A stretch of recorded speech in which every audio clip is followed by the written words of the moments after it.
Recording in progress.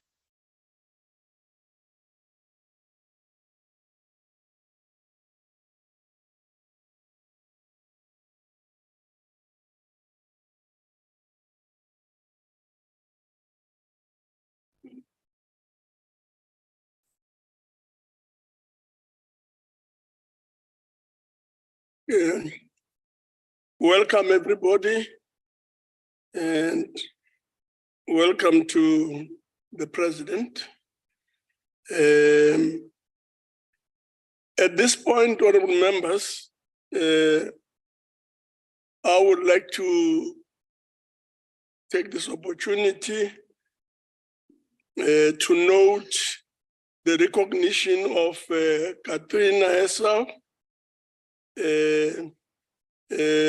on her recognition as someone who's made a contribution for the preservation of the Kru language.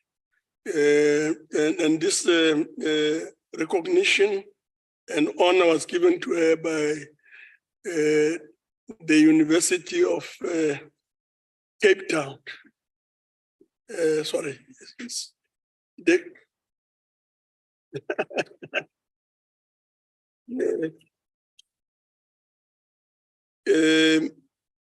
Having done so, honorable members, let me remind all of us that the rules as well as processes apply in this hybrid setting of the National Council of Provinces. I would therefore like to make the following announcements: that the hybrid sitting constitutes a sitting of the National Council of Provinces, that delegates in the hybrid sitting enjoy the same powers and privileges that apply in a sitting of the National Council of Provinces, that for the purposes of the quorum, all delegates who are logged on to the virtual platform shall be considered present, that delegates must switch on their videos if they want to speak, that delegates should ensure that the microphones on their gadgets are muted and must always remain muted. That all delegates in the chamber must connect to the virtual platform as well as insert their cards to register on the chamber system. That delegates who are physically in the chamber must use the floor microphones. That all delegates may participate in the discussion through the chat room. That the interpretation facility is active. That permanent delegates, members of the executive, special delegates, and SALGA representatives on the virtual platform are requested to ensure that the interpretation facility on the gadgets are properly activated to facilitate access to the interpretation services, and that permanent delegates and members of the executive in the chamber should use the interpretation gadgets on their desk to access the interpretation facilities. Furthermore, honorable members, in accordance with Council Rule 2291, there will be no notices of motion or motions without notice. To proceed on, honorable delegates, before we proceed to questions, I would like to take this opportunity to welcome Honorable President, the premiers who may be present. We've just emerged from a sitting where we had a number of interactions and engagements. So if the premiers are still around, welcome. There are also MECs and members of the provincial legislatures here, special and permanent delegates in the House. Welcome to everyone. Further, I would like to remind delegates of the rules relating to questions. The time for reply to Honorable President to a question is 5 minutes. Only 4 supplementary questions are allowed per question, as members know. A delegate who has asked the initial question will the first to be afforded an opportunity to ask a supplementary question. The time for asking supplementary question is 2 minutes. The time for reply to a supplementary question is 4 minutes. The supplementary question must emanate from the initial question. I now call on the President to respond to question number 1. This question was initially asked by Honorable M.S. Mohai, but Honorable Nyambi will stand in for Mohai. Please proceed.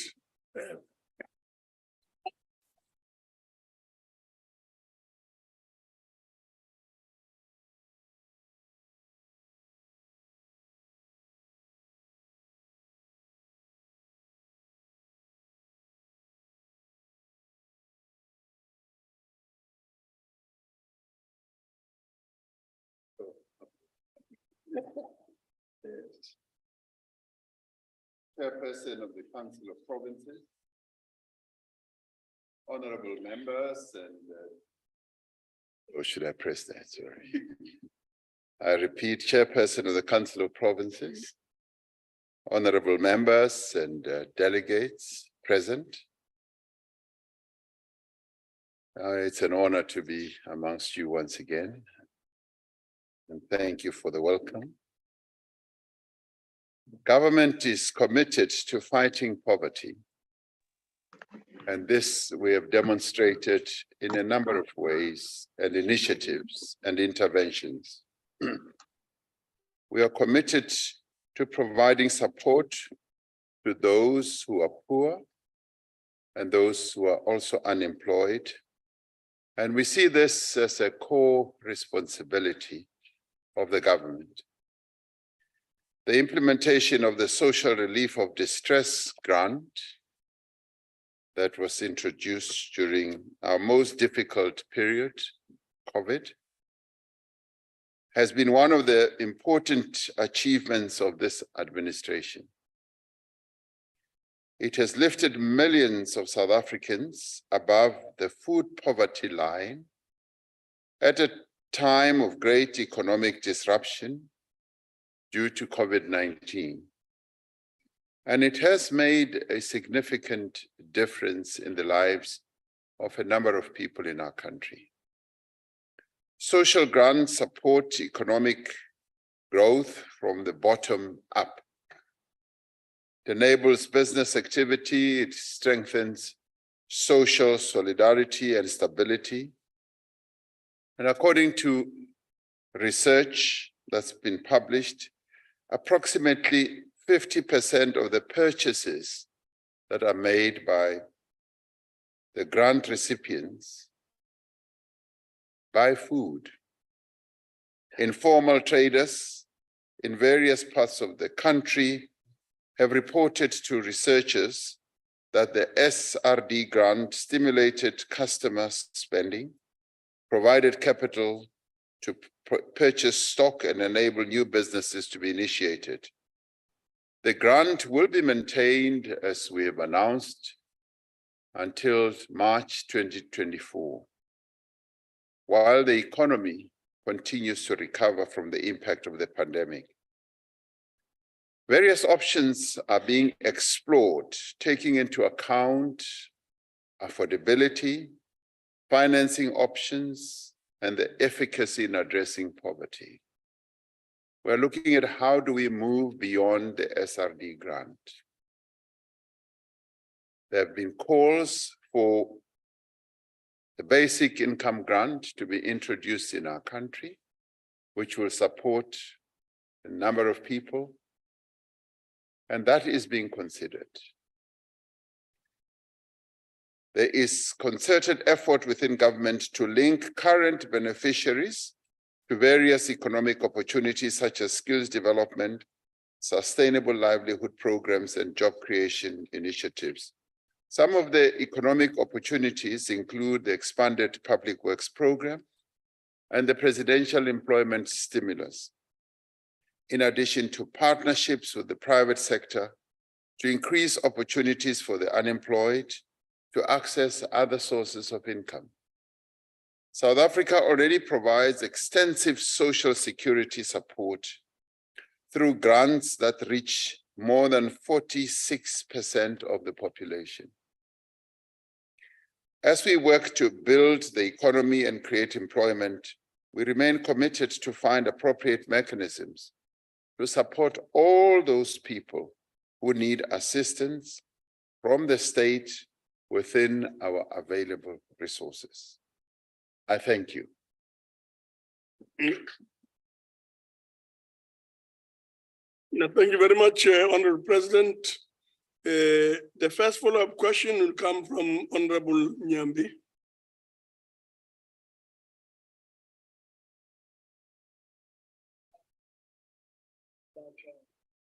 Thank you, Mamas. Thank you, Chairperson. Thanks, President, for your elaborate answer. Honorable President, as we have repeatedly said, the fight against hunger, poverty, and unemployment cannot be won unless we grow the economy and create employment.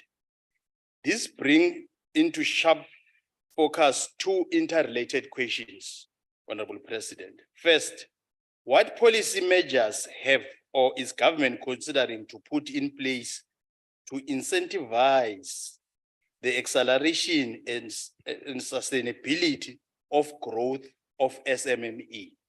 That's the first part. Whether there is any integrated government-wide system to monitor and track the beneficiaries of the SRD grant who get absorbed in various sectors of our economy. Thank you, Honorable President. Honorable President. Thank you, Chairperson. Of course, we've often said that in the end, what will deal more effectively with poverty and inequality and unemployment in our country is the creation of jobs and growing investments. But in the course of doing so, government itself is embarking on a number of initiatives to support small, medium enterprises, as well as to support small farmer people throughout the country, particularly in the rural areas. We are setting up a fund, which I announced during SONA, where we will get the private sector and the public sector to contribute money. We do already have a number of other assistant measures, including funds, that are dispersed. And the good thing is that a number of provinces have been embarking on a number of initiatives themselves through the allocation that they get in supporting small, medium enterprises. And I can think of a number of provinces, Gauteng, KZN, and Eastern Cape, and a number of others. They themselves have started many initiatives to support small, medium enterprises, and these are incentives. And the support to small, medium enterprises in the end is not only in the form of money or funds, it's also in the form of opening up markets, giving them opportunities and opening all those opportunities for them to be able to trade and to produce and sell their products. We are, through the SRD process, obviously looking at a future which will enable us to be able to track those who are beneficiaries, where they end up. As it is now, the fund, as we said, was introduced during COVID, And it was really as an immediate assistance measure. And as we move forward, we should be able to put in place tracking systems that will be able to see how those people who are being assisted are able to get skills, are able to become entrepreneurs, are able to get permanent jobs, and all those processes will be put in place properly. Right now, yes, that system isn't in place because this is a new grant, and as we move forward, looking at a future where there will be more permanent assistance, we should be able to do so. Thank you. Thank you very much, Honorable President. We'll now proceed to a follow-up question from Honorable Parker. Thank you, Chairperson. Mr. President, on Tuesday in this House, the ANC used its majority to force through the second adjustment appropriations bill, giving more money to public servants, to political parties, and to failed state-owned enterprises. A substantial portion of their money to fund this came from savings made in the Social Development Department. Specifically, monies that were budgeted for the SRD grant and not paid out. Mr. President, your ANC government is taking 3.7 billion from people living in poverty to fund the elaborate state structures that feed the ANC and its top employees. Mr. President, how will you, in good conscience, sign this bill into law? Thank you, Chairperson. Thank you very much, Honorable President. We always sign bills in good conscience because those bills that come, the bills that finally come to the president's desk are bills that have gone through the National Assembly and the NCOP. So in that regard, the president doesn't take any chances. He does so on good advice of members who are elected to represent our people here. So with that, we do it with a good conscience. If, however, we find that a bill is either unconstitutional, we send it to the Constitutional Court. So that is the answer to your question, dear delegate and member. Thank you very much. Thank you very much, Honorable President. We'll proceed to a supplementary question or follow-up question from the EFF, Honorable Mletane.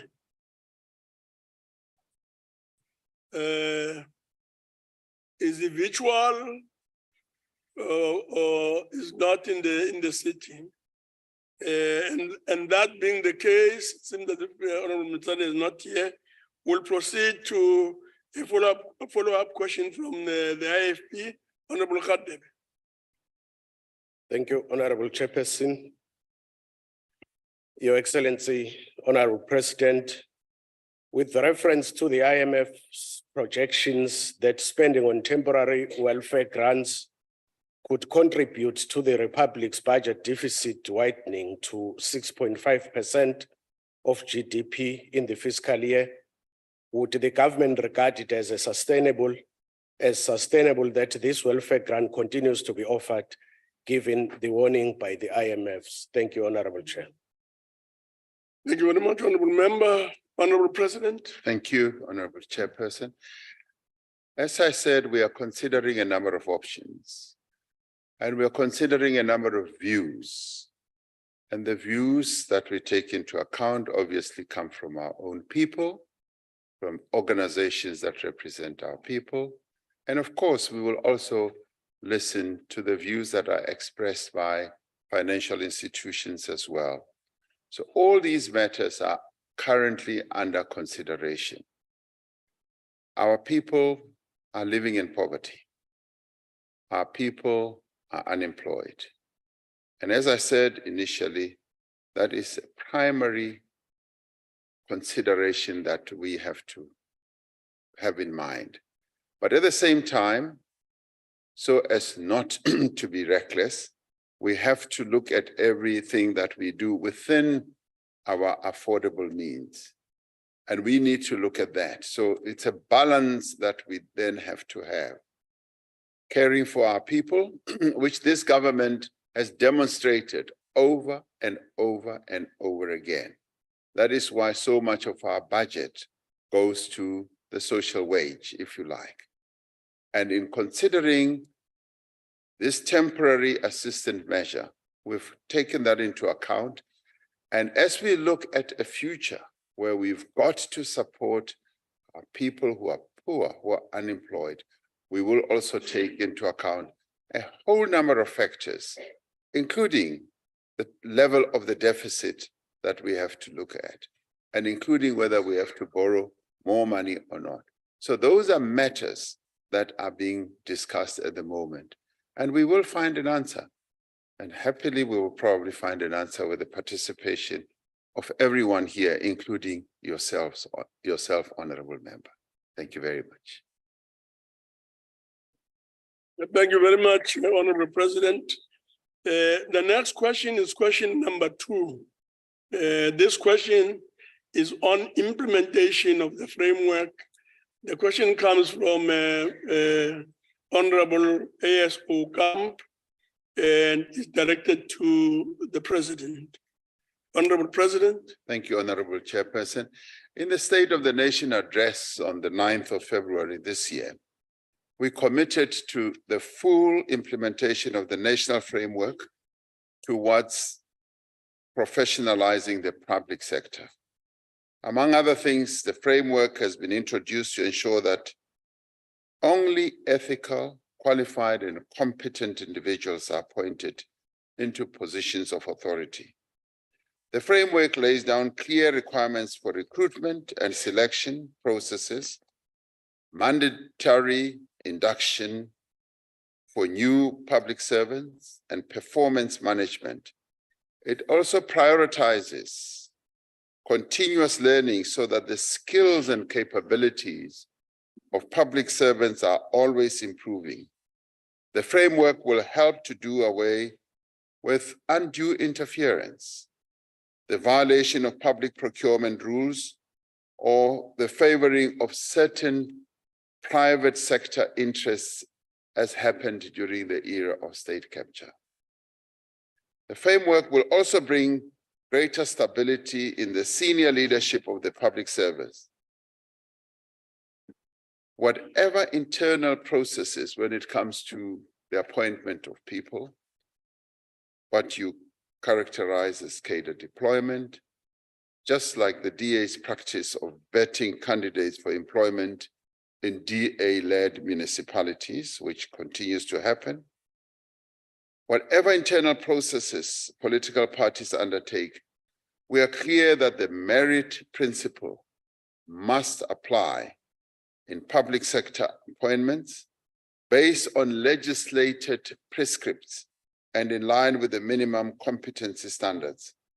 We're taking steps to professionalize the public service across all spheres of government to ensure that the right people are in the right positions, that they are held accountable, and that they are empowered to provide the best possible service to the people of South Africa.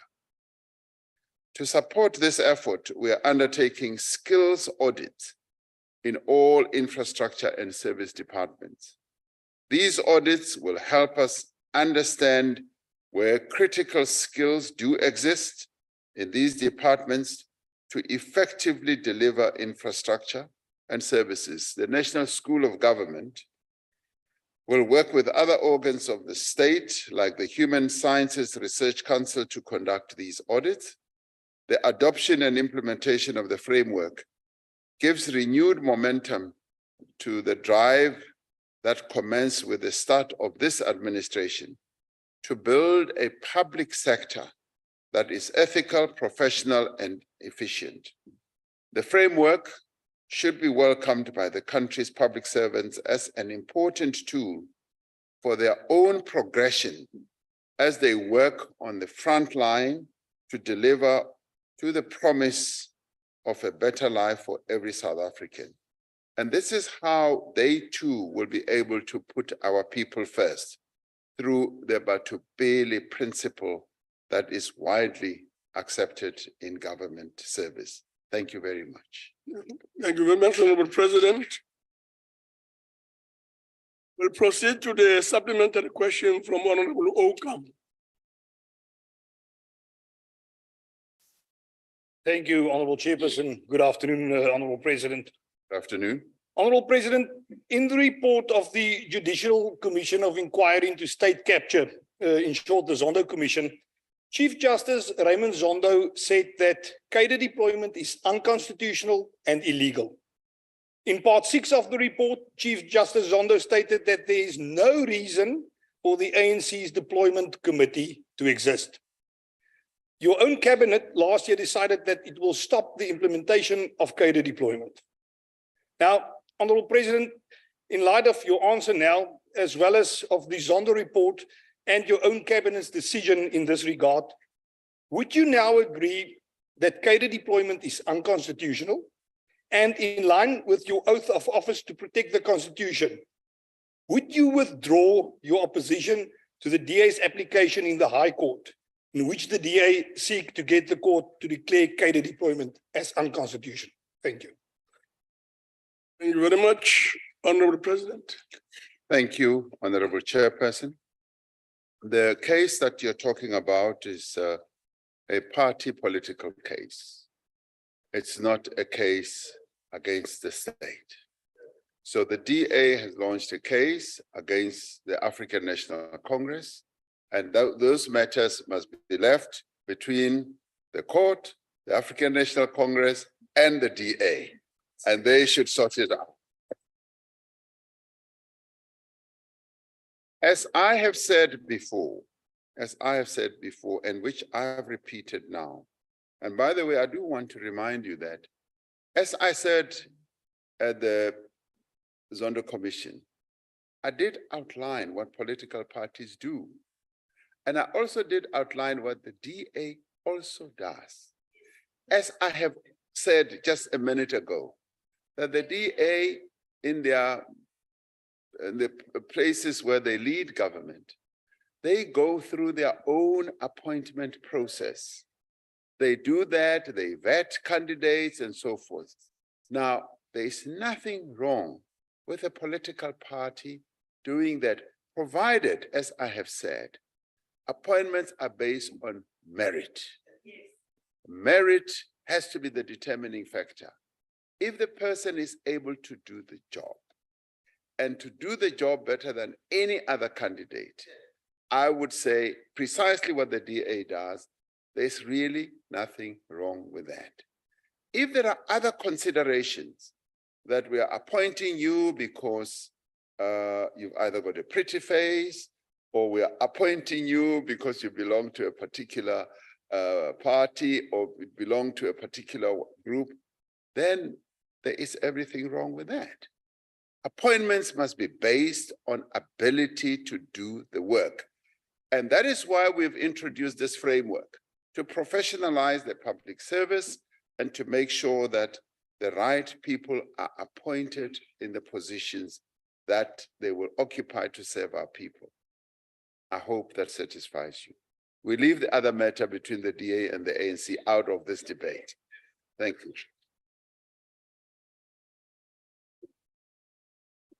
Thank you very much. We'll now proceed to the next follow-up question from Honorable Muima.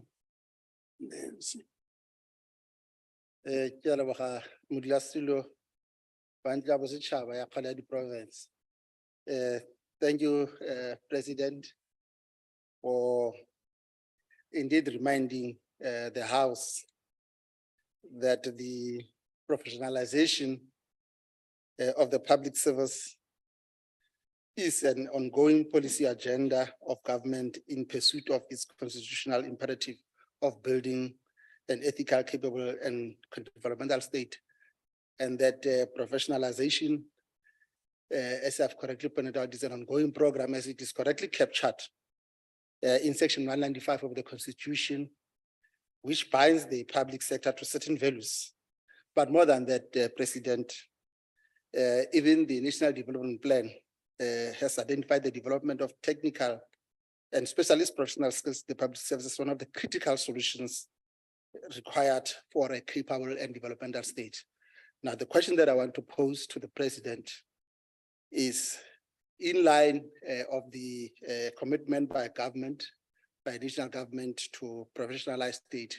What measures are in place to ensure that there is synergy across all three spheres of government and across all three arms of government? Thank you, National Chair. Thank you, President. Thank you very much, Honorable President. Thank you, Honorable Chairperson. This is a framework that we've decided to introduce, and it's got a number of elements. One of those is to start off with a skills audit, just to find out what skills we have in the state. And following that, we'll then be able to upskill people, to skill them a lot better than where they are now. And this we have found is something that is so welcomed by public servants, because everyone wants to advance in their job. They want to do their job better. But beyond that, we're also working on the framework so that we integrate the processes of, say, appointment, interviewing processes, auditing of skills throughout the length and the breadth of government. All the spheres of government needs to be properly synchronized so that when the framework fully kicks in, we have a uniform system that will be able to give line of sight to everyone who is in the public service precisely what is expected of them as we professionalize the public service. And professionalizing the public service is really, in the end, to ensure that we upskill those who are in the public service so that they can give our people the proper service. That's why we're starting with the frontline desk people in infrastructure and services, and then we are going to extend it much broader. It will take time, as you correctly say. It's not a one-day event. It will take time. We've got 1.2 or so million workers in the public service, but it is something that we're implementing with a great deal of earnestness and seriousness. Thank you very much. Thank you very much, Honorable President. The third supplementary question comes from the EFF Plus, Honorable De Bruin. Thank you, Honorable Chairperson. It's a FF Plus. FF Plus.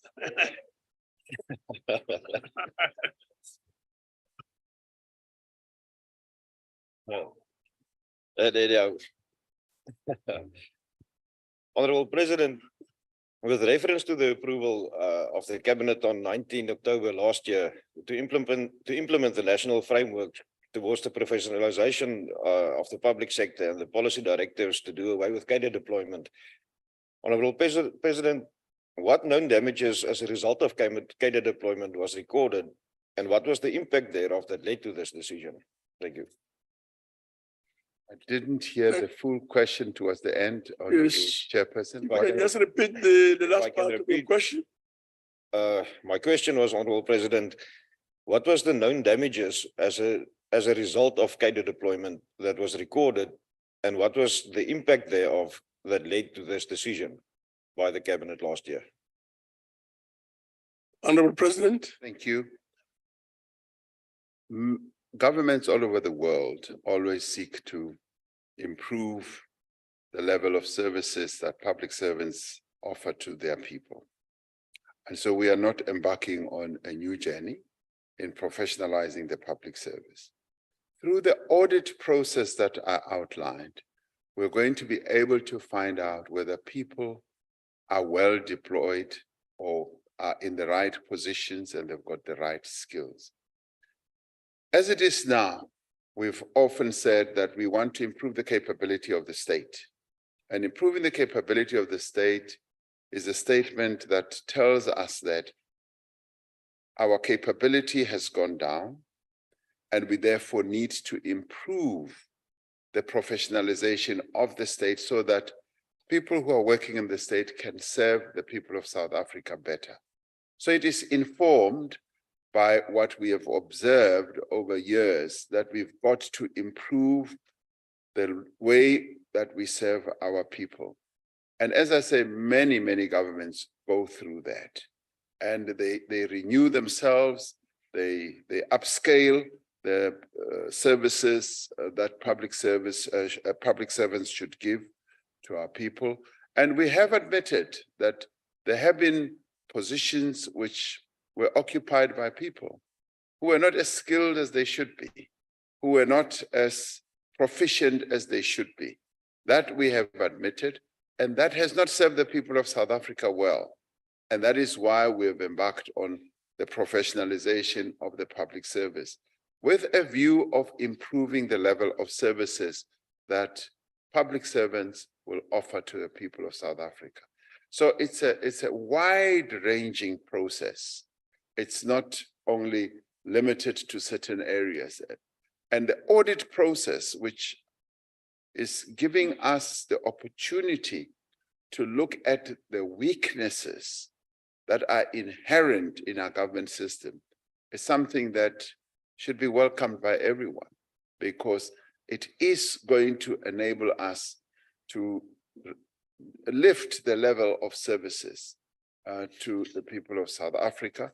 And it is also going to be beneficial, as I said, to public servants themselves, because as we find that people are not as proficient and as well skilled as they should be, we're not going to throw them out. We're going to retrain them, upskill them, reskill them, so that they are able to perform the duties that they should perform for our people. Thank you, Honorable Chairperson. Thank you very much, Honorable President.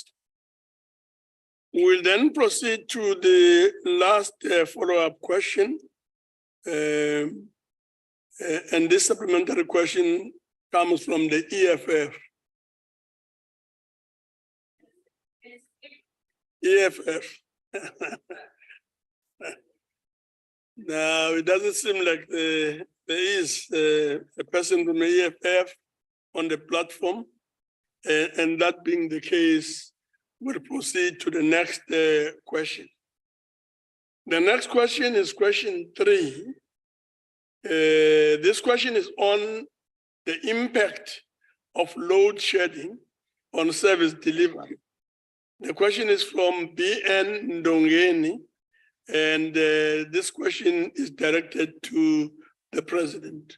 Honorable President. Thank you, Honorable Chairperson. Honorable members, load shedding, as I've often said, has an impact on nearly every aspect of our lives as South Africans, at a social level, at an economic level, and in many, many other ways. And it impacts on areas that are so important. It affects everyone, from large firms to small businesses and households and our people generally, making it more difficult to work, to study, to produce goods, and it impacts also on health. Our primary focus is on reducing the severity and frequency of load shedding through a range of interventions that are being coordinated by the National Energy Crisis Committee. Earlier this month, I appointed a Minister of Electricity to lead this effort. Among the priorities announced in the State of the Nation address is to address the impact of load shedding on different sectors of society and the economy. This includes ensuring the continuity of basic services, particularly to the poor in our country. Work is underway to ensure that critical facilities are excluded from load shedding, where the network configuration allows for this and where it is feasible to do so, without increasing the risk of higher stages of load shedding. And these include areas such as commuter rail infrastructure, bulk water systems, facilities that are essential to the production of energy. Many of our public health facilities, including hospitals and community health centers, have backup power supply systems, which include generators, and this should reduce disruptions to service provision. Furthermore, the Department of Health has been working with NCOP and municipalities to do everything they can to exclude health facilities from load shedding where possible.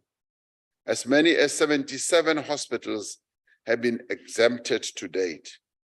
NCOP has identified a further 46 hospitals which can be excluded from load shedding with additional infrastructure.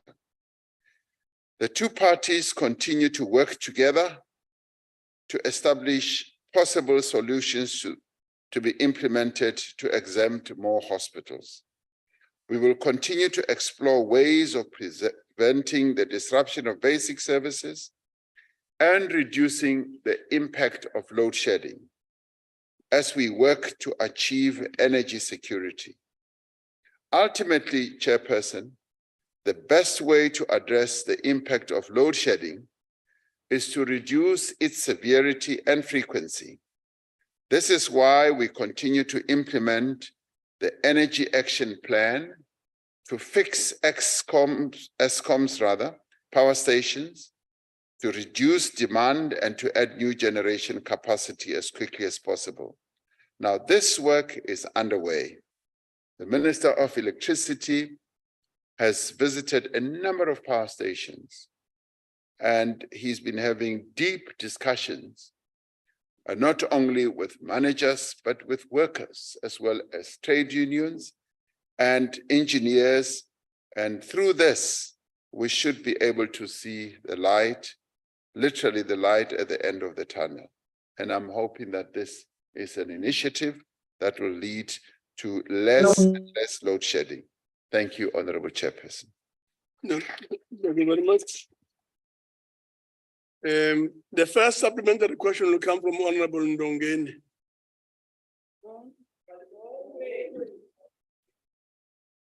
Thank you, Chairperson. Good afternoon, President. Honorable President, whilst we welcome the medium to long-term intervention of government in addressing the electricity crisis, as you have outlined them, the life experience of our people demonstrate that electricity crisis, especially daily power outage and blackouts in many communities, are not necessarily due to load shedding, but disruption of power supply due to illegal connection, vandalism, and destruction of critical electrical infrastructure by criminal syndicates. Here is my question, President. The fundamental question that therefore arises is, what plans is government intending to put in place to forge partnership between the law enforcement agencies, private security sector, and communities in order to mount an effective and integrated security of the critical electrical infrastructure? Ngiyakhenza. Thank you very much, Honorable President. Thank you, Honorable Chairperson. Naminana Keynes. Many efforts are underway to deal with precisely the problem that you have outlined: illegal connections, vandalism, and destruction of our infrastructure by either individuals as well as syndicates. And we've set up teams in our law enforcement agencies that are currently working at all this. And quite a lot of progress is being made to pinpoint some of those who are, through syndicate activity, involved in all this. And the vandalization also happens, and illegal connections. And this requires, as you correctly say, partnerships that we should forge between our law enforcement agencies, together, yes, with our communities, as well as, yes, private security entities as well.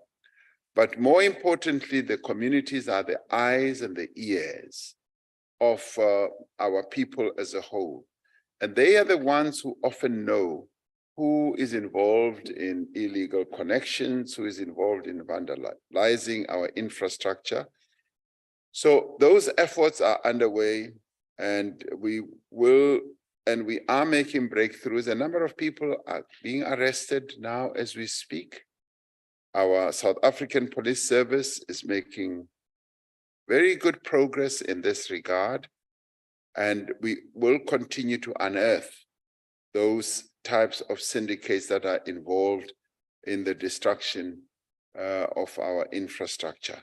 So we're not sitting back and doing nothing. We are involved through our various agencies, from intelligence to criminal intelligence, as well as South African Police Service, working together with a number of entities, including the private sector and including NCOP itself. So we are making progress, and what you are saying about building those partnerships is absolutely essential, because it is through these partnerships that we are making more and more progress as we move forward. And thank you very much for highlighting this. I have often raised the issue of illegal connections as well. And I've often urged our people to be on the lookout for those people who do illegal connections, because quite often our transformers are damaged because of illegal connections.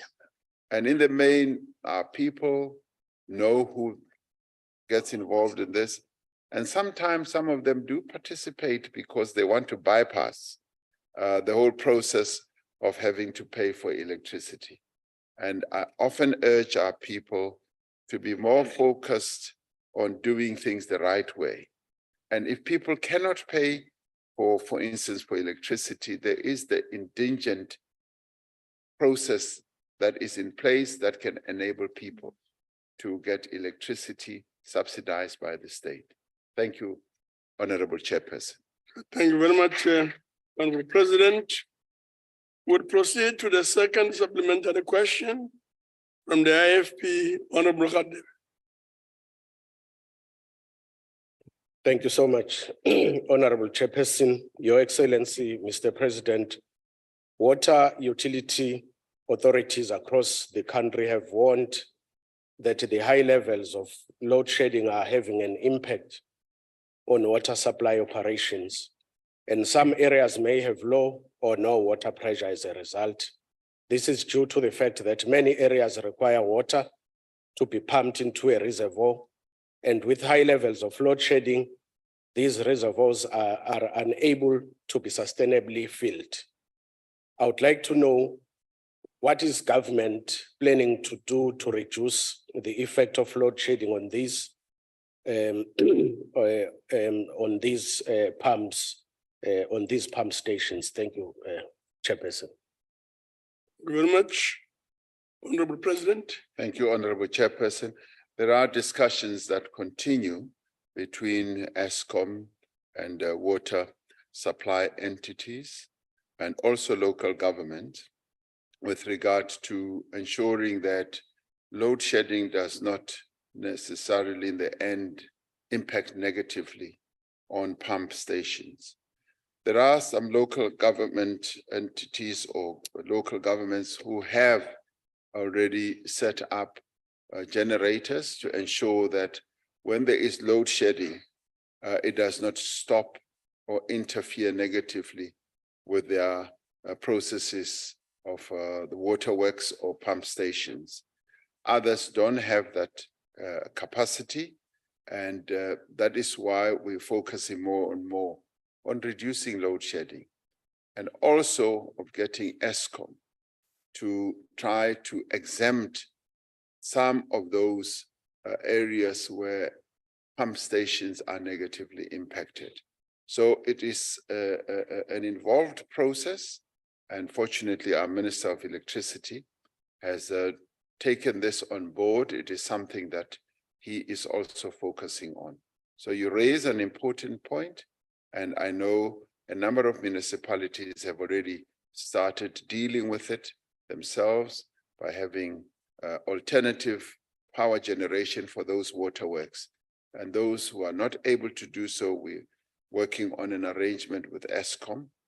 But ultimately, as I've often said, the reduction of load shedding and final elimination of load shedding will be the answer.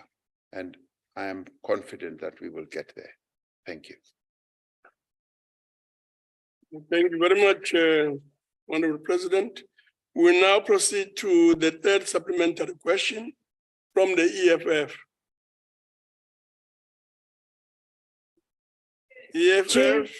Chair, on a point of order. It doesn't seem as if, it doesn't seem, oh. Thank you. Chair, on a What point are you raising? I would like to rise on the point of order and ask if I might take this opportunity, as the EFF is not here, without jeopardizing the opportunity of the fourth question. Because nobody has, there is 4 questions, only 3 will be asked. There is a follow-up question that I would like to ask the President on that. No. Honorable Nyambi, I think it's a difficult one because it's not the point of order, honorable member. The question of what do we do when a particular political party is not present at a sitting like this should be discussed in the WIPARI and sorted out at that kind of level. I'm sure Honorable Lapsак will agree.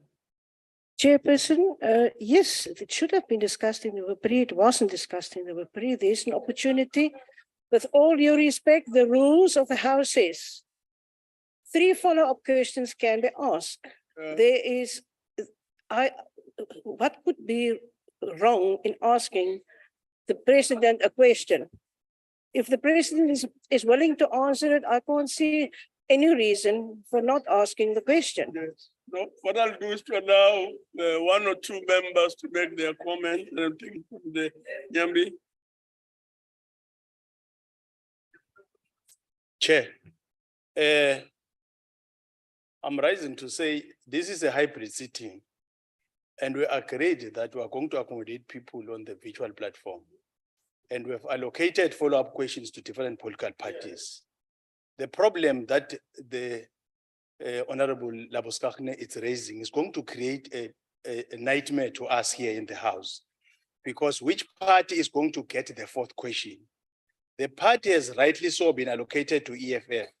Just because they are not in the House, and in terms of the ruling that you have made, it's in order and it's not going to create problems. Let us not compromise the decorum of what we have started in the House and continue with the questions, please. Honorable Ryder, you are the last on this matter. Let's hear you. Whoa. Thank you, Chairperson. Chairperson, I think when in doubt, go back to the rules. And the rules state that the President or any minister will come and answer 4 follow-up questions. If we go back to pre-COVID time, we would select from the House, from the chair would select from the front, would select who would be given an opportunity to make that follow-up question. I do understand this is a hybrid sitting. There's an arrangement that we came to whereby there would be a pre-allocation. But if that pre-allocation is not working, Chairperson, we should go back to what normal procedure is and what the rules say. So I believe that if the chair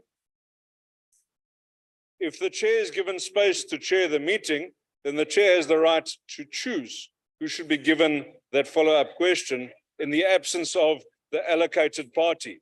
There's nowhere in the rules that says a question must be allocated to a party, and if that party is not chair, that goes. Thank you, Chair. Yeah, no, thank you very much, Honorable Ryder. Honorable members, it has really become established practice that questions are allocated to parties.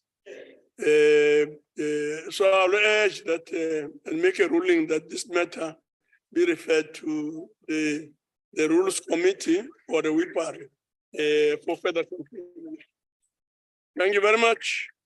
We will then proceed to the DA, Honorable Christian.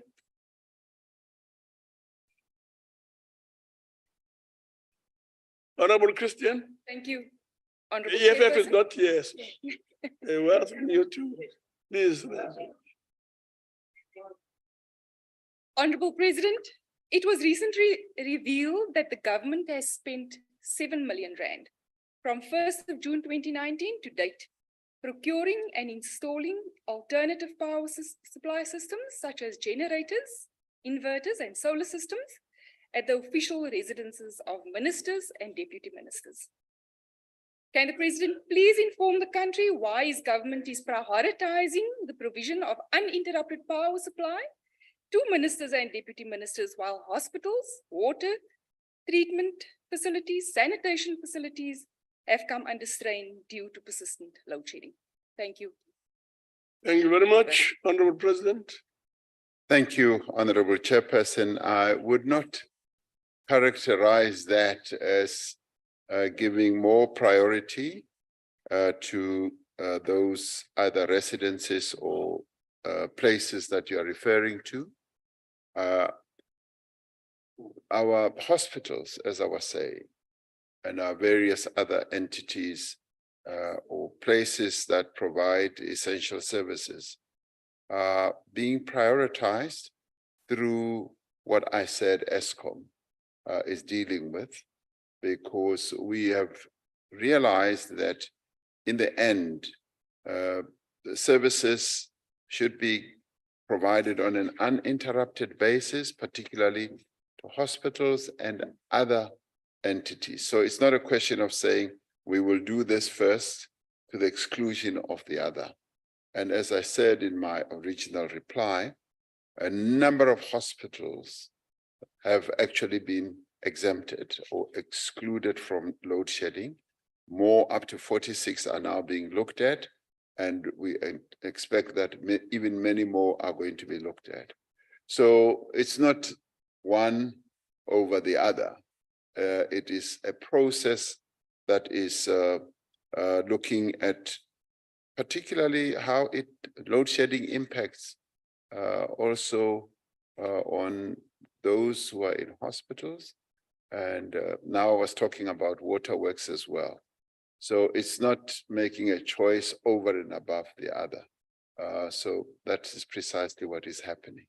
Thank you, Honorable Chairperson. Thank you very much, Honorable President. We will now proceed to question 4. This question is on trimming cabinet, and the question is from Honorable S.F. Detroit and is directed to the President. Honorable President. Thank you, Honorable Chairperson. The size and configuration of the executive, that is the cabinet, is always guided by the needs of the country. At this moment in our country's history, when we have urgent and pressing developmental challenges and needs, when we have to undo the devastating legacy of the past, we need an active, capable, and developmental state.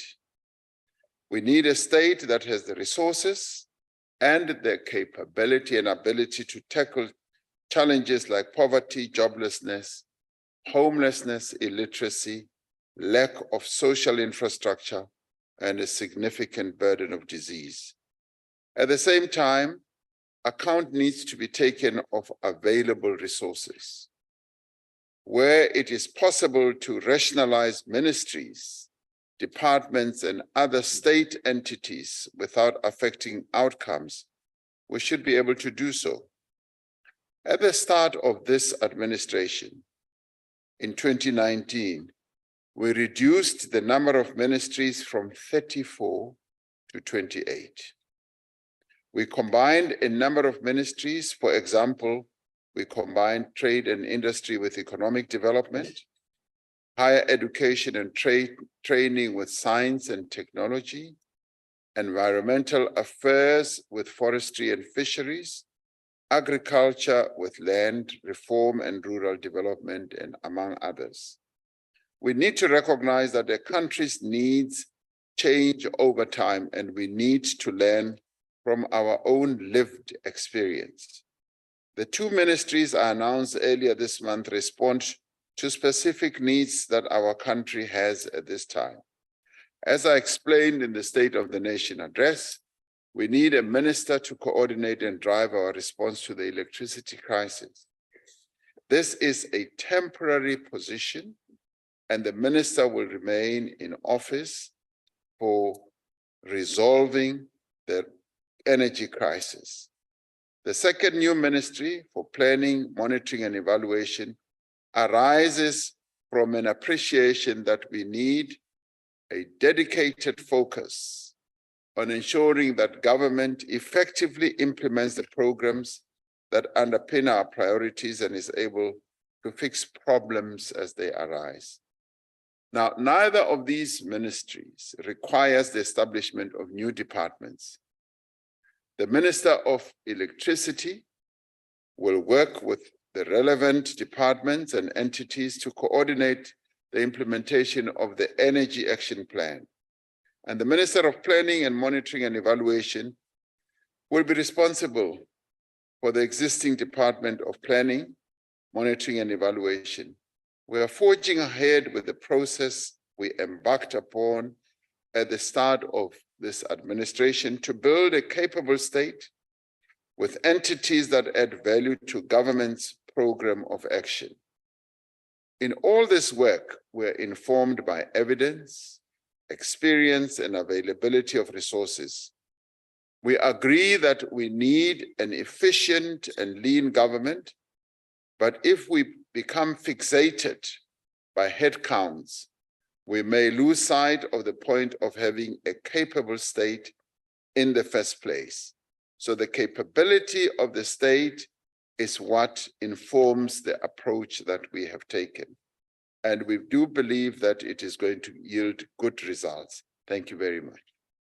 Thank you very much, Honorable President. We will now proceed to the first follow-up question from Honorable Dwight. Thank you, Honorable Chair. Honorable President, thank you for the answer. Honorable President, having ministers, deputy ministers, DGs, DDGs, managers in the same department, and still these departments are not functioning effectively, is a cause for concern. And one then have to think if the people that were appointed in these positions, if they are capable. You refer to us having a capable state, and that is being questioned because South Africa is in a dire state. The appointment of the Minister of Electricity, you yourself alluded to the fact that he will act as a very expensive, my addition, project manager. And that is also a great concern. Mr. President, in your initial answer, you said that initially some of these departments were merged or consolidated. I want to know if you would agree to a further merger of some of these departments. For instance, merging basic education with higher education to ensure that it's less departments, because we've got a lot of separate departments at this stage, and to do this in the interest of efficiency, as well as a cost-saving measure to the country, because at this moment, we do not have a capable state. Thank you, Honorable President. Thank you very much, Honorable President. Thank you, Honorable Chairperson. And I think there should be appreciation for the fact that in 2019, as I said, we had 34 ministries. We've reduced that to 28, but we've added 2 new ministers. And In doing so, I did make it clear that we are continuing with the reconfiguration of the state. We are going to be looking at the functionality of the state in totality and looking at whether there should be further mergers of various state functions. Now, you state an interesting one. Basic education should be merged with higher education. Now, basic education has some 12 million young children and 25,000 schools. And higher education, having been merged with science and technology, has also made it much bigger, much as we have like 25 universities. Now, their remit is quite different, and they need to focus on the work that they have to do. But it's interesting that you raise it, because you are adding to the dialogue that we are continuing to have. And as I said, reconfiguration of the state is a process that we have embarked upon now. And yes, we will be moving more and more to a leaner government, but a much more efficient, capable, and effective government. We have admitted that, yes, the capability of the state is a big problem. And hence, we have embarked on all these processes, including the framework on professionalizing the public service and looking at how government departments can be more effective. And everyone who is in the state sector is involved in beneficial work and serving our people, but we want them to do much more. But you've put an idea. I want to think about it, although I don't think it will work so well, though. I'd like you to put more ideas forward. So next time when I come, maybe you can put more ideas, or you and I can have a cup of tea and talk about it. Thank you very much. Yeah. Thank you very much, Honorable President. The second follow-up question comes from Honorable Ryder.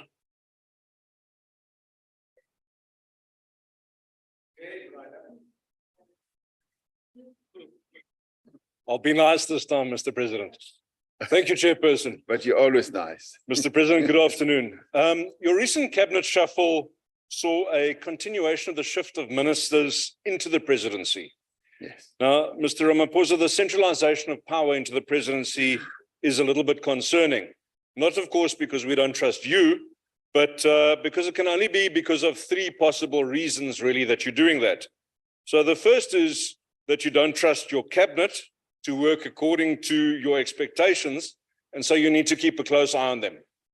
The second possible reason is that you don't trust the leader of government business, Mr. Paul Mashatile, and I'll admit that that probably shows good judgment. But the last option, sir, is that it's because you fear scrutiny. And the ministers that are being brought under your presidency, under your umbrella, it doesn't give any portfolio committee in the National Assembly or select committee in the National Council of Provinces any oversight over these ministers and the work that they do. And this is especially worrying when we see the Minister of Electricity that's now operating without oversight, especially at a time that it's worrying like at the moment. So the question to you, Mr. President, then is it option 1, 2, or 3? Thank you, sir. Thank you very much, Honorable President.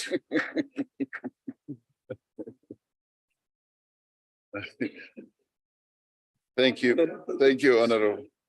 How about option 4? And option 4 is to make government work much more effectively. And that is the option that I have gone for, to make sure that we work more effectively and serve the people of South Africa much better than we have. It's not a process of centralizing power.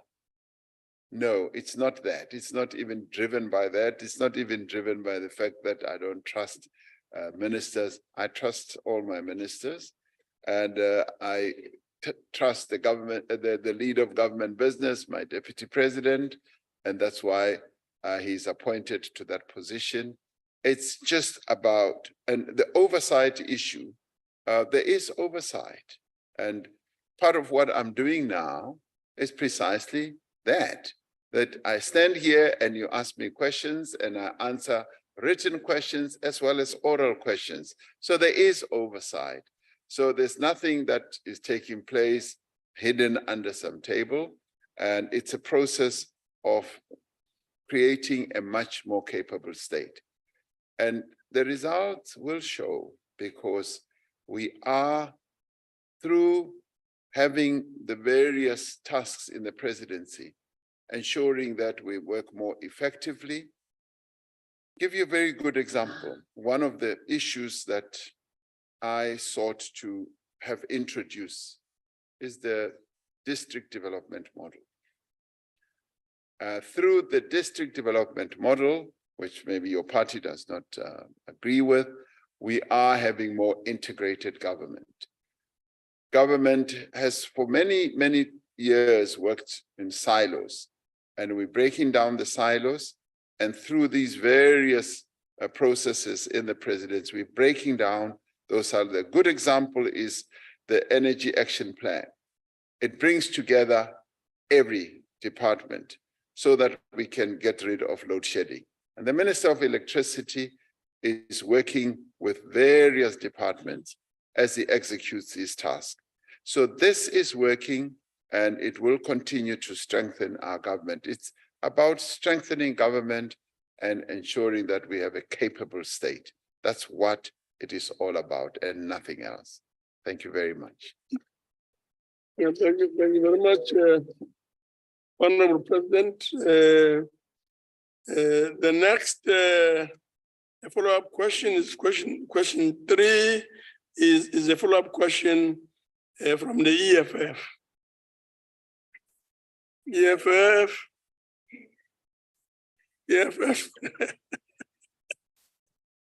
They are not here, so we'll move on. The next question comes from Honorable Mahlangu, replacing Honorable Malika. Angithokoze kuwe mhlali ngaphambili ngilochise ngokuzithoba nokuhlonipha kakhulu kumongameli weSouth Africa. Honorable President, in our view, the key deciding factor about the configuration and size of cabinet are critical tasks of the National Reconstruction and Development Agenda at any given time. We welcome your appointment of the Minister of Electricity and the planning, monitoring, and evaluation to address the burning challenges of electricity crisis and the fragmented planning across the sector departments and spheres of government. Having said that, Chairperson, can the Honorable President elaborate on the key indicators against which the continuation or discontinuation of the Ministry of Electricity will be determined, especially in the light of the President's announcement that this is temporary arrangement or project-focused arrangement? I think this is towards your fourth option, President. Thank you.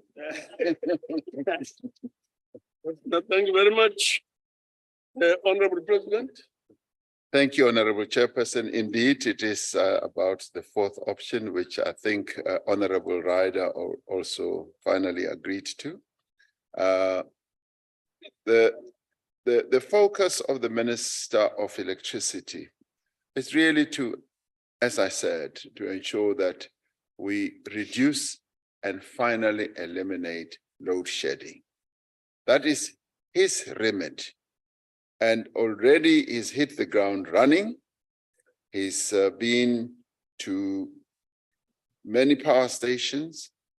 And in the end, when we will have increased our energy available vector, a higher level, when load shedding is a history, then of course we have other plans for him as well going forward.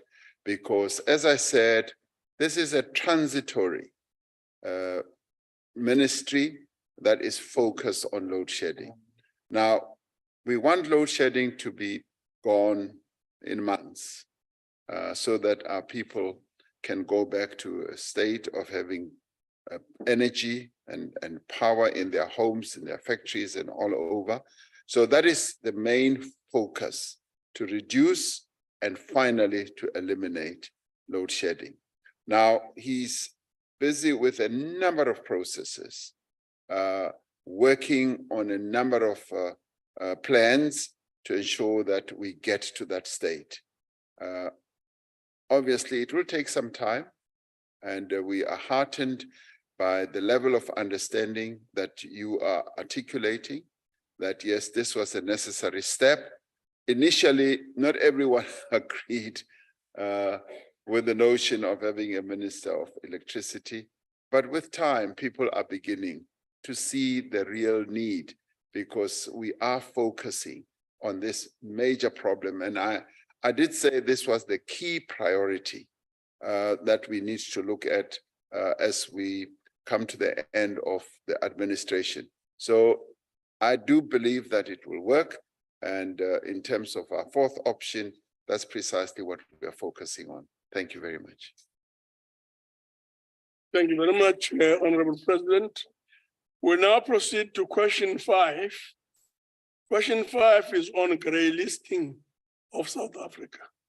Grey listing of South Africa. The question is from Honorable Labus Akne, directed to the President. Honorable Chairperson and honorable members, in 2019, South Africa underwent a mutual evaluation of its anti-money laundering and combating of the financing of terrorism system. The evaluation was undertaken together with the Financial Action Task Force, which is a global body that aims to tackle global money laundering and terrorist funding. Since the publication of the mutual evaluation report in October of 2021, government has been working with its various authorities to address deficiencies that were identified in the report. The Financial Action Task Force acknowledged in its February 2023 plenary media statement the significant progress that has been made by South Africa to address most of the 67 recommended actions identified in our mutual evaluation. Such progress included the passage of 2 key acts at the end of December 2022, namely the General Laws Anti-Money Laundering and Combating Terrorism Financing Amendment Act and the Protection of Constitutional Democracy Against Terrorism and Related Activities Amendment Act. As a result, our agreed action plan has now been reduced to 8 focus areas. These areas relate largely to the effectiveness of our authorities in implementing the various elements of our anti-money laundering and combating of the financing of terrorism system. The Cabinet has established an interdepartmental committee to continue the work to ensure that the country addresses all outstanding deficiencies. The committee is supporting the relevant authorities, amongst other things, demonstrate an increase in the investigation and prosecution of serious, complex money laundering and terrorism financing, an increase in mutual legal assistance requests to other countries, an increase in the use of financial intelligence by law enforcement agencies, and the effective implementation of targeted financial sanctions. A period of time is needed to demonstrate improvements on the outstanding deficiencies that have been identified. It is estimated that the country needs at least 6 months to demonstrate whether the recent amendments adopted by Parliament in December are effective. It is our hope that South Africa will make sufficient and good progress by next year to be removed from the grey list. It is our intention that we should be removed from that grey list, and we are working very hard towards that end. Thank you, Chairperson. No, thank you very much, Honorable President. We'll now move on to the first supplementary question from Honorable Labuskakne. Thank you very much, Chairperson. Honorable President, at one point you said that this grey listing is an opportunity for us to get our house in order. But Mr. President, you are part of the problem because you accepted dirty dollars that got into this country illegally. So how do you, with any credibility, stand up here on nationally and internationally and explain to us how we will go, how we are going to get out of this grey listing when you are part of the problem? Honorable President. Thank you, Honorable Chairperson. The processes that are underway are involving a number of agencies and institutions to look at the matter that you are referring to. And I think we should wait for that process to be concluded, to come to the type of conclusion that you are alluding to. Because I have publicly said I'm willing, prepared to cooperate and have done so. And some of those institutions have even said so. So let us wait for that whole process to be done with and to be concluded before we reach the conclusion that you are alluding to. And I will continue to say there is no dirty dollars. And I have said in various statements that this has been a result of the transaction as the farmer that I am, who has sold game, and that process is being thoroughly looked at. And I think having opened myself to cooperate with those institutions, we should wait until all those institutions come to a conclusion. Thank you. Thank you very much, Honorable President. We'll now proceed to the second supplementary question from the ANC, Honorable BP. I love you too, Baba. Ngiyabonga sihlalo wendlu ohloniphekileyo. Ngibingelele kuwena Mongameli Baba. Hayi Mongameli umphendule kahle umhlonishwa obekupheka ngemibuso. Siyabonga lapho. Honorable President, as we would know that South Africa has never ever failed its international obligation, and are therefore confident the same will apply with the necessary steps to be undertaken to set the conditions for delisting of South Africa, as the President has outlined. Now the question, Baba President, what steps has government considered to mobilize the key stakeholders that are critical for the resolutions of the key actions for delisting?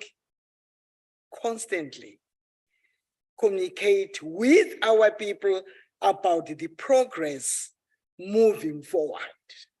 Ngiyabonga Baba. Honorable President. Thank you, Chairperson. Ngiyabonga Mama. Let me say, the process that we have embarked upon is quite a comprehensive and extensive process. It involves a number of government institutions because once we started this process and did the evaluation together with the Financial Action Task Force, we realized that there were gaps, and hence we moved with speed to come to Parliament to have those two acts or amendments to be effected. Now, there are those others that we still need to do. We're moving with speed, and it involves various government entities. And we've made a great deal of progress because of those that are left, only 8, and we are working on them. It involves the Treasury, and the Treasury is leading the process.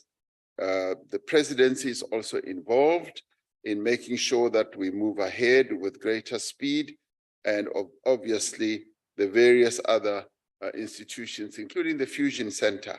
So we will be able to give line of sight to our people, as it affects many of our people, to detail precisely the measures that we are taking and the various steps, because our intention is to get out of the gray listing so that everyone can know that we have addressed all these issues that have to do with money laundering, as well as financing of terrorism, because we do treat what the FATF has put forward to us with a great deal of seriousness, as we are a signatory of these international bodies, including FATF.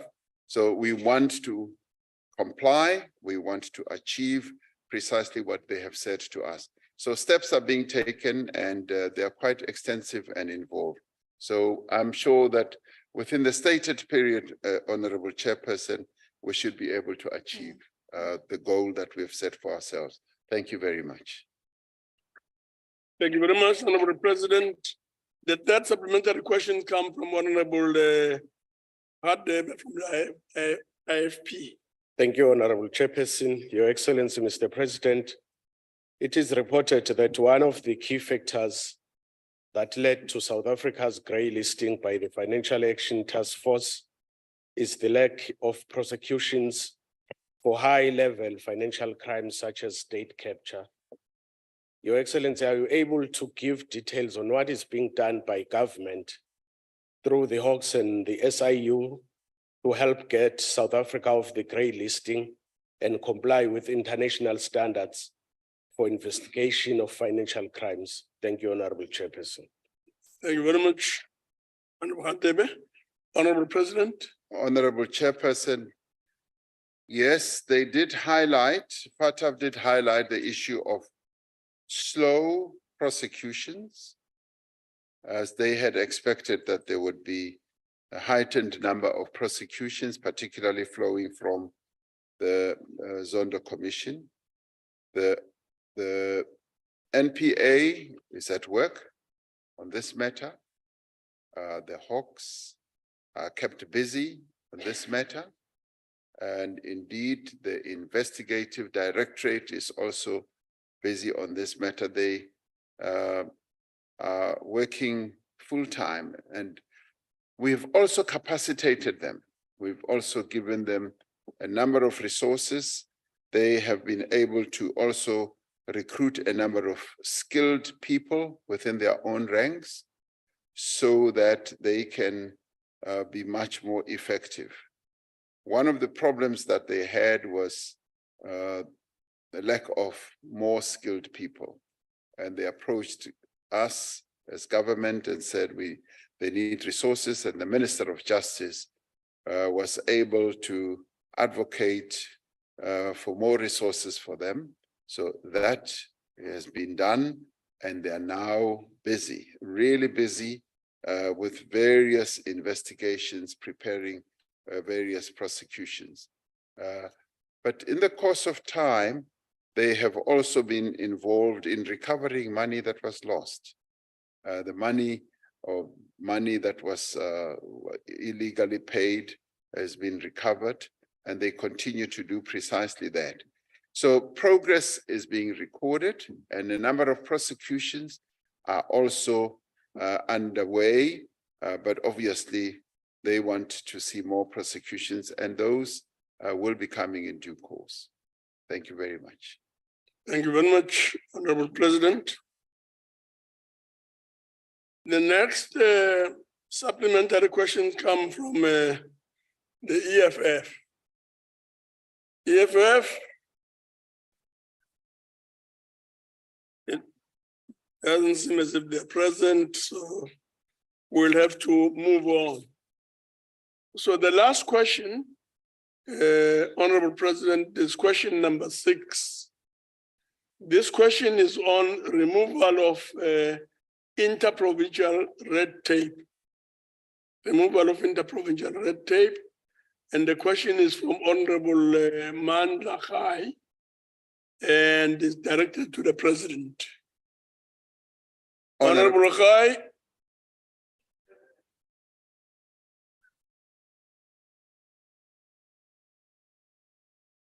Huh? Yeah, sorry. Yeah. President. Thank you. I was wondering for a minute. What's his ritual? So Yes. okay, Honorable President. Honorable Chairperson, honorable members, the red tape reduction team that we set up in the Presidency, led by Mr. Sipho Nkosi, has prioritized dealing with red tape that constrains economic activity. This includes reviewing the regulatory burden on informal enterprises and traders that operate in townships and rural areas. In addition, various initiatives are underway across government to improve the ease of doing business. The Department of Small Business Development established an interprovincial task team to address the issue of interprovincial red tape. This process has identified substantial gaps in dealing with red tape reduction at the provincial level and has worked closely with provinces to address this. The absence in some provinces of formal structures and functions, programming and interventions require high levels of collaboration and coordination between multi-stakeholders, which is not always achieved. The Department of Small Business Development has identified 29 pieces of legislation that negatively affect small businesses across the 3 spheres of government, which are currently being prioritized for action. The Department of Trade and Industry and Competition and Invest SA undertake capacity building for various public entities at a provincial level on investment promotion and aftercare services. We expect, Honorable Chairperson, that every department and every level of government should be involved in the process of reducing red tape as a key enabler to growing our economy. And it is this level of consciousness that we are raising across government, that as a developmental state, we should focus more and more on reducing red tape, various constraints that impede the growth of our economy and the creation of jobs. Sometimes we seem to have these red tape measures just for the sake of formality and losing our focus on being able to be a developmental state and having the ability to create jobs and ensuring that our economy grows.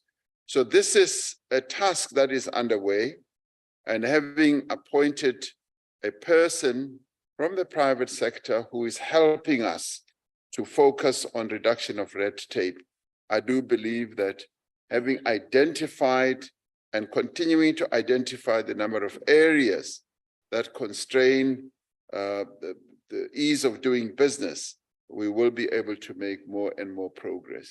Thank you, Honorable Chairperson. No, thank you very much, Honorable President. The initial question was asked by Honorable Khai, but there were changes made. So Honorable Shodi will respond Thank you, by Chairperson. asking the first supplementary question. Thank you, Chairperson. Thank you, Honorable Chairperson and Honorable President, for your details report. My follow-up question, Honorable President, is you have identified a red tape as a critical factor that undermine the ease of doing business and economic growth. As we welcome your bold step of appointing expert to assist government in addressing this red tape, Honorable President, my question is, what are the key success that the government can claim, especially since the appointment of Mr. Sipho Nkosi? Thank you, Honorable Chairperson. Thank you very much, Honorable President. Thank you, Honorable Chairperson. The process of getting rid of red tape is quite complex because it is intertwined with things such as laws, such as protocols, such as rules, and a whole number of other processes. It's a maze. And what we have been able to succeed in doing, for instance, is to identify these 28 pieces of legislation that impede the ease of doing business. And also being able to say, we now need to address those and ensure that they are either amended or attended to. Now, the process of even coming to Parliament is an elongated one. It takes us forever, almost up to 3 years to amend laws or to pass laws. And we have been involved in this process, and it's been a great benefit to have this type of facility in the presidency, because it enables us to look right across the whole sphere of government at national, provincial, and local level. And if you just imagine the strictures and the constraints at local government level alone, where small and medium enterprise actors are not able to, to operate, to trade, and to do a whole number of things, where they need to get permit after permit after permit before they operate, you then begin to realize what an involved task it is. Now, we are not saying people should act illegally, but we are saying that we should enable people who want to be in business, to operate businesses and employ people. We should facilitate that process. We should enable them to be able to do that rather than constrain them and stand in their way because of this permit, or that rule. And I've given a number of examples in the past where just ordinary people in our communities want to either sell their products or whatever, and they're constrained. They're told that you need this permit, you need this permission and all that. So successful countries are able to remove many constraints, and they just unleash business activity that leads to employment. That is precisely where we want to be, without people transgressing the law. And I believe that we will get there. Thank you, Honorable Chairperson. Thank you very much, Honorable President. The second supplementary question comes from the EFF. EFF. It doesn't seem as if they're here. They're not here. We'll move on then to FF Plus, Honorable De Bruin. Thank you, Chairperson. Honorable President, with regards to the removal of the interprovincial red tape reduction that pertains to the rural and township economic development, in that areas, Honorable President, what would you say the implications would be, for example, the number of food stands and outlets and the regulations thereof. By departments, the Department of Health, for example, and will these departments still be able to regulate the influx in the number of new businesses as a result of the reduction of the red tape? Thank you. Thank you very much, Honorable President. Thank you, Honorable Chairperson. Yes, the Department of Health and obviously other departments play a key role in all this. For instance, with provision or sale of food, clearly the Department of Health has to be involved, and we obviously need to ensure that the regulations that deal with the provision or the sale of safe nutrition to our people have to be complied with. But it should not lead to so many permits that have to be obtained before a person can trade. So they have a role to play. And the other problem, of course, that leads to red tape is the time it takes to obtain those types of permissions. Sometimes it takes an inordinately long time before anybody can get a permit. And we are saying those permits that are necessary, such as, for instance, health or food, need to be processed much quicker. And we are finding that permits, licenses tend to take far too long to be obtained. And that is what kills business. That is what impedes business. And we want to be an entrepreneurial state that can act quickly, where it is peremptory to get a license or a permit. You should be able to apply and get it quickly. We're not saying those should be gotten rid of. The necessary ones should be still in place. So timeous action in as far as removing red tape is one of the key determinants. And if we can get that right and get our public servants to be able to process these things quickly, we should be able to unleash business activity in our country, which can lead to job creation. Many people have money to invest, and because it takes so long, they then start redirecting the money that they would have invested to other activities which may not be job creation type of activities. So quick action on our part will enhance the ability of businesses to invest. And that is what will even make us more attractive to other investors, whether local or offshore. They will say that we do things quickly. We have made great success, for instance, in the registration of companies. It used to take a long time to do so. We've made great success, for instance, in obtaining water licenses. It used to take almost a year, even up to 3 years. We can now process those licenses within a short space of time. That is precisely what getting rid of red tape is.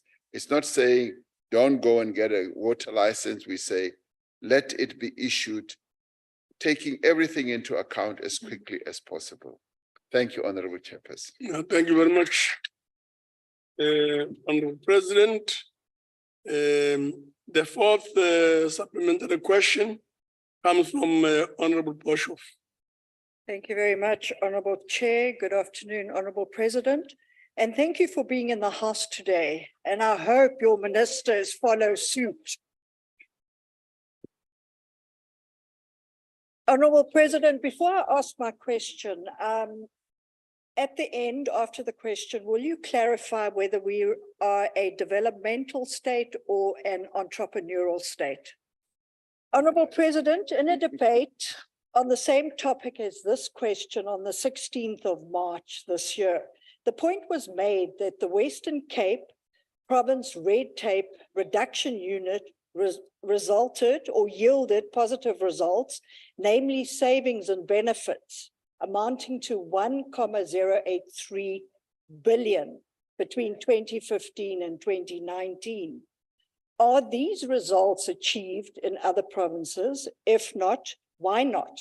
And why is it that the Western Cape is the only province striving to ensure an ease of doing business? And before you answer, I can tell you why. You've just said there's a lot of money wanting to be invested. And I'm telling you that money is being invested in the Western Cape because where we govern well. Thank you. Thank you very much, Honorable President. Thank you, Honorable Chairperson. I think this notion of the Western Cape trying to excise itself out of South Africa should really stop. What we do as a government, and I think I'd like you to listen to this carefully. What we do as a government, we do for all provinces. We don't single out one province and say, this province is the darling province of all provinces. When we say we want to create a climate for investments to flow in, we do it for all provinces. We do it for all provinces, and wherever we go, we say, come and invest in South Africa, and we identify. Honorable Lamsmakin, why don't we allow the president to? No, I raise in a point. I raise in a point of privilege, and want to know when the president answers this question, if I can ask him a question on the response that he gave now. Thank you. I just want to know if he's going to give the Western Cape the 20,000 police officers they were elected. Because of course that's that question is ruled off. It doesn't really assist the process, and in fact, it's not even the point of privileges. It's really something else. Honorable President, please respond. In exactly, I think, a week or so, we will be holding our fifth investment conference. And at that investment conference, we will be inviting investors to come and invest in all of South Africa. That's our mission. And that's why I say, I'd like you to remove this notion that the Western Cape is different from other provinces, because it isn't. And when we mobilize investments, when we create a climate that is conducive for investment, we do it for all provinces. You ask a specific question, are other provinces doing the same?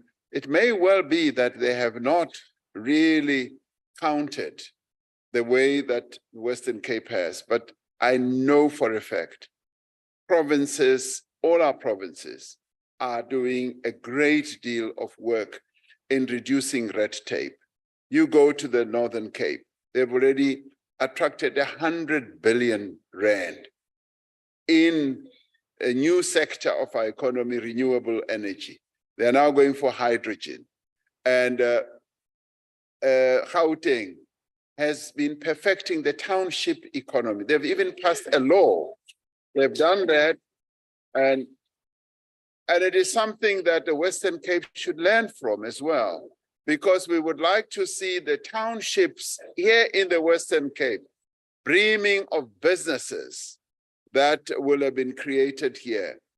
KwaZulu-Natal, Eastern Cape, and Northwest, you name all our provinces, they are doing a whole range of different things. I am going to, at the PCC meeting, where I bring together all provinces, I'm going to be asking the provinces to showcase what they are doing so that each province can learn from the other. The Western Cape also has to learn from what other provinces are doing and do them as well as they can. So all of South Africa is what we promote, including the Western Cape.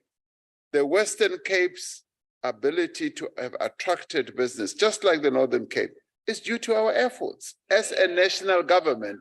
So it's all very well to say, well, the Western Cape is doing much better. Of course, we are pleased, but we want all our provinces to know that as national government, we support them all and we support them equally. Thank you very much. Thank you very much, Honorable President. As you take your seat. Thank you.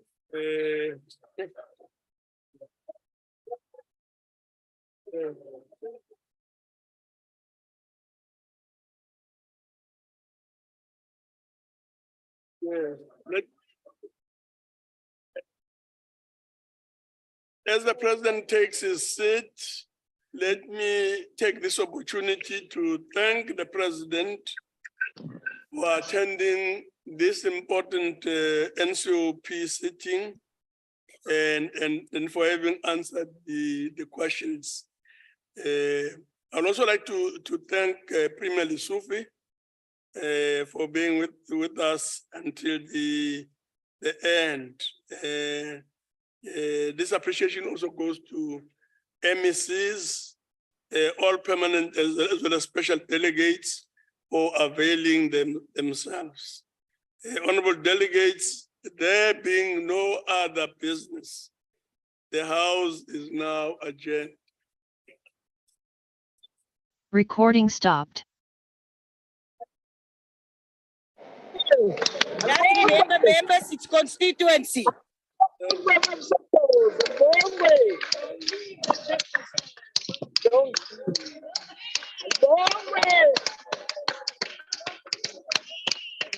Don't leave. Don't wait. Yes.